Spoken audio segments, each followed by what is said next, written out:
इस वीडियो में हम ऊर्जा संसाधन या एनर्जी रिसोर्सेज के बारे में बात करेंगे, जिसके अंतर्गत हम ऊर्जा का अर्थ एवं उसकी परिभाषा, ऊर्जा का महत्व और उसकी आवश्यकता, ऊर्जा के विभिन्न स्वरूप के स्रोत, विश्व स्तर पर ऊर्जा स्रोतों का प्रयोग, भारत में ऊर्जा की वर्तमान खपत की स्थिति और भविष्य की मांग के बारे में बात करेंगे। तो बिना देरी किए हुए चलते हैं अपने टॉपिक पर, ऊर्जा का अर्थ एवं उसकी परिभाषा। ऊर्जा का अर्थ एवं उसकी परिभाषा की बात करें तो जिस प्रकार बिना पानी के, हवा और भोजन की कोई प्राणी जीवित नहीं रह सकता, जिस प्रकार बिना हवा पानी के कोई प्राणी जीवित नहीं रह सकता, उसी प्रकार बिना ऊर्जा के ना तो वह गतिमान हो सकता है, यानी कि ना तो वह गति कर सकता है और ना ही अपनी चेतना उसमें विद्यमान रह सकती है।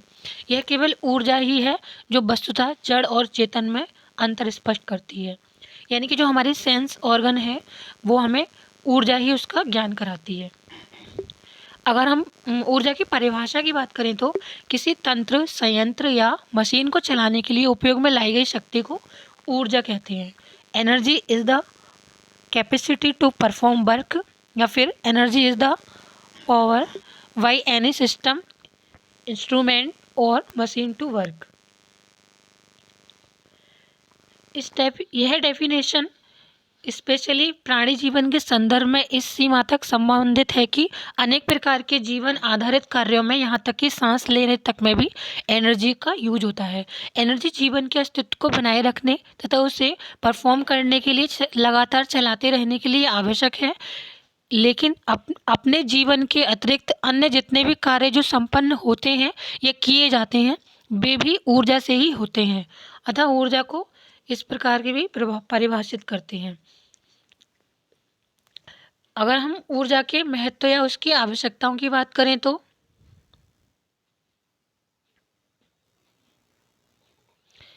Need and importance of energy. ऊर्जा पृथ्वी पर सभी जीवित अजीवित प्राणी वस्तुओं के अस्तित्व को बनाए रखने के लिए ही आवश्यक नहीं है, बल्कि उनकी प्रगति और वृद्धि के लिए भी ऊर्जा का महत्वपूर्ण योगदान है। मनुष्य की सभी आवश्यकताओं की पूर्ति तथा उनका उचित उपयोग बिना ऊर्जा के संभव ही नहीं है। निरंतर बढ़ती जनसंख्या में अधिक ऊर्जा का उपयोग किया है, जो निरंतर बढ़ती जाती है और संकट की भागीदारी बन रही है। यानी कि बढ़ती हुई जनसंख्या ऊर्जा संकट का कारण उत्पन्न कर रही है। अब ऊर्जा केवल आवश्यकता के लिए नहीं, बल्कि आज वह देशों की समृद्धि नापने का भी मापदंड बन गई है।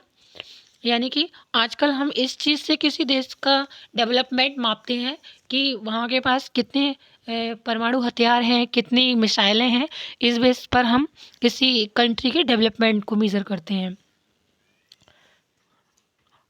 अब ऊर्जा केवल आवश्यकता के लिए नहीं, बल्कि वह समृद्धि नापने का मापदंड भी बन गई है, क्योंकि सीधे सीधे अधिक ऊर्जा अधिक आर्थिक विकास को परिलक्षित करती है और आर्थिक संपन्नता किसी भी देश की विकास की छवि को विश्व पटल पर प्रस्तुत करती है। जैसे विकसित देश अमेरिका पूरे विश्व की ऊर्जा का 3/4 भाग से भी अधिक, लगभग 80% अपने ऊपर खर्च कर लेता है, जबकि उसकी आबादी पूरे विश्व की आबादी का केवल 5% है। इसके अपोजिट विश्व में ऐसे भी देश हैं जहां इतनी विपन्नता है कि वे अपनी न्यूनतम आवश्यकताओं की पूर्ति भी नहीं कर पाते। एग्जाम्पल विभिन्न देशों में ऊर्जा की असमानता को बताते हैं और विश्वव्यापी संकट को भी प्रदर्शित करते हैं। आज मनुष्य की प्राथमिकताओं में काफ़ी डिफरेंस आया है। ऊर्जा की आवश्यकता प्रति व्यक्ति बढ़ गई है। सुख सुविधाओं की उपलब्धता में भी ऊर्जा का योगदान है। ऊर्जा का उपयोग भी बहुत उचित नहीं है। आवागमन के साथ ही साधन सुविधा की बात करें तो 40 व्यक्ति एक बस द्वारा किसी स्थान पर पहुंचते हैं तो उस ईंधन का 2.5% ही व्यय करते हैं, जो प्रत्येक व्यक्ति के स्वतंत्र रूप से उसी स्थान पर कार से जाने पर होता है। हम ऊर्जा का दुरुपयोग भी करते हैं। खाली कमरों में पंखे चलाते हैं, बिजली चलती है और पर हम बंद नहीं करते। हमें आलस्य भी है और परवाह भी नहीं है, लेकिन हमारी इस आदत का प्रभाव ऊर्जा व्यय पर पड़ता है। और भी कई कारण हो सकते हैं जिनसे चारों तरफ ऊर्जा संकट की समस्या मुंह फैलाए खड़ी दिख रही है। विश्व प्रगति रुकने लगी है और छोटे देशों का अस्तित्व ही खतरे में पड़ गया है। हम इस संकट से कैसे उभरें, इसके हम कुछ समाधान के बारे में बात करेंगे। हम अपने देश की आवश्यकता अनुसार योजना तैयार करेंगे और उतनी ऊर्जा की आवश्यक रूप से व्यवस्था करें जितनी की ज़रूरत है। परंपरागत तरीकों से ऊर्जा उपलब्धि यदि संभव ना हो तो गैर परंपरागत तरीकों के वैकल्पिक ऊर्जा के स्रोत खोजें और उनका उपयोग करें। इसके अतिरिक्त भारत जैसे देश के लिए एक समाधान और व्यवहारिक है, वह यह है कि ग्रामीण क्षेत्र में ऊर्जा का अधिकतम भाग खाना पकाने में आता है, उस हेतु हम उपयोग करें। विरासत में मिलने वाले पशुधन अपशिष्ट गोबर के उपलों का, इसके अलावा सौर ऊर्जा से संचालित सोलर कुकर का, गांव स्तर पर ही तैयार हो सकने वाली बायोगैस का और कुछ अपशिष्टों का। साथ ही परंपरागत तरीके से काम में आने वाले चूल्हों का नवीनतम तकनीक के आधार पर परिष्कृत कर उनका उपयोग भी करें। ऊर्जा की बचत करने में यह काफ़ी सहायक होगा। घरेलू ऊर्जा के व्यय में बचत करने हेतु कुछ सुझाव भी हैं, उनको देख लेते हैं हम। खाना बनाने में प्रेशर कुकर का प्रयोग करें। कम समय में कम ऊर्जा व्यय पर शीघ्र खाना बनता है। एक ही पूरे परिवार का खाना बना है, एक ही साथ पूरे परिवार का खाना बनाना चाहिए तथा एक साथ खाने की आदत डालें। इससे बार बार खाना गर्म करने से छुटकारा मिल सकता है और ऊर्जा की बचत होगी।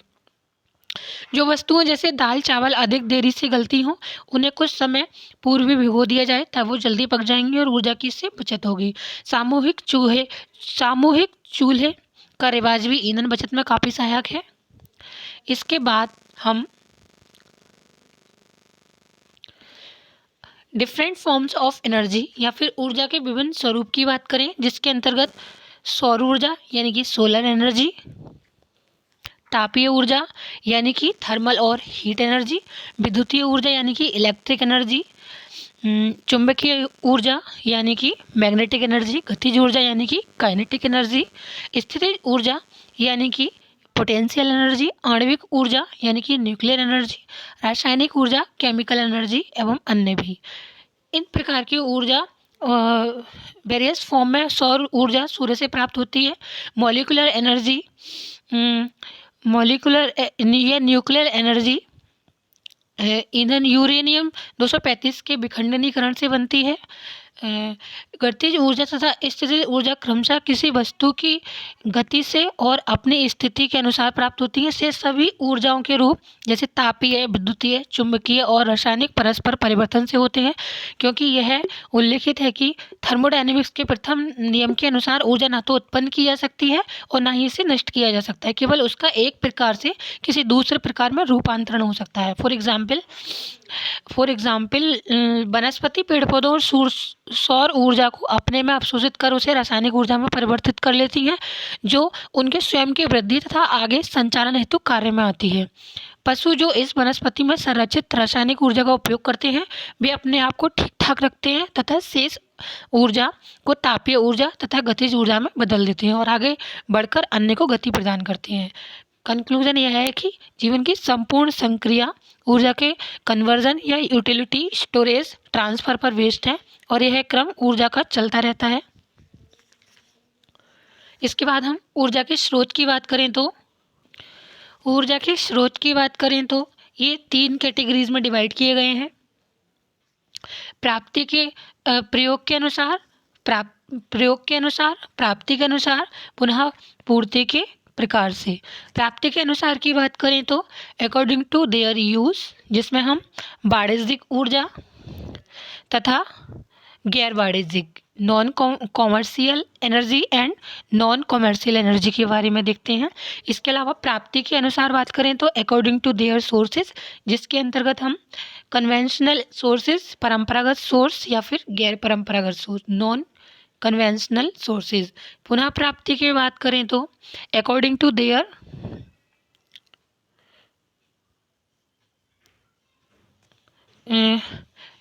देयर रिप्लेनिशमेंट, पुनः नवीन ना होने वाले non renewable sources and renewable sources.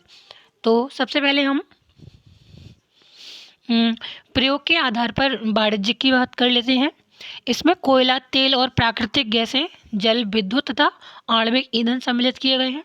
गैर वाणिज्यिक ऊर्जा यानी कि नॉन कॉमर्शियल की बात करें तो इसके अंतर्गत वन स्रोत से प्राप्त ईंधन, चारकोल सम्मिलित होते हैं। अन्य प्रकार की ईंधन इनमें उपले, कृषि अपशिष्ट तथा अन्य वनों, कपड़ा, घरेलू अथवा उद्योगों का कूड़ा करकट आदि भी इसमें सम्मिलित किए जाते हैं। प्राप्ति के अनुसार बात करें तो इसमें जीवाश्म ईंधन, इसमें फॉसिल फ्यूल्स जो होते हैं वो मुख्य हैं, जिसमें कोयला, तेल, गैस तथा लकड़ी को सम्मिलित किया गया है। गैर परंपरागत स्रोत यानी कि नॉन कन्वेंशनल सोर्सेज की बात करें तो इसमें सौर ऊर्जा, आणविक ऊर्जा, जल ऊर्जा, भूतापीय ऊर्जा, पवन ऊर्जा, बायोगैस ऊर्जा, पशु तथा कृषि अपशिष्ट से प्राप्त ऊर्जा सम्मिलित की गई है।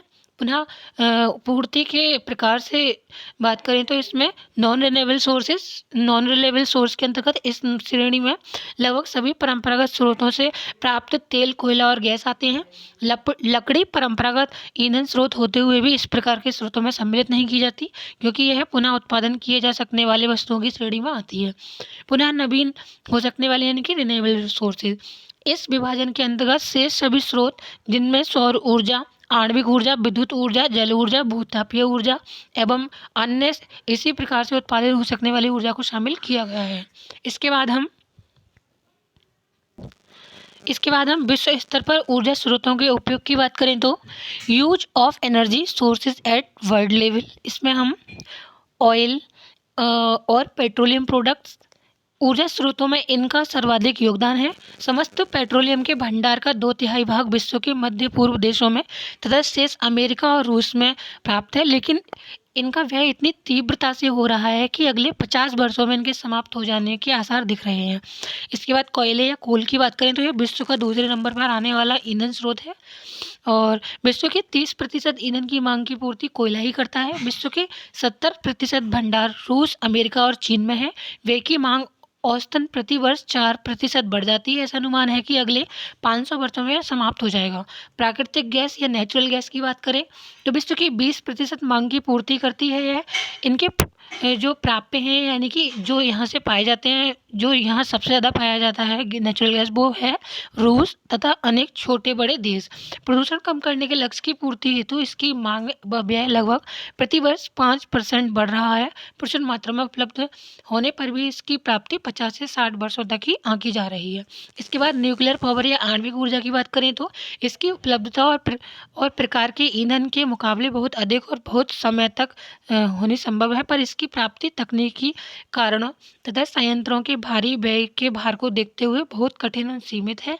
लगभग 5% ऊर्जा स्रोत के सहयोग की ही यह ऊर्जा भागीदार है।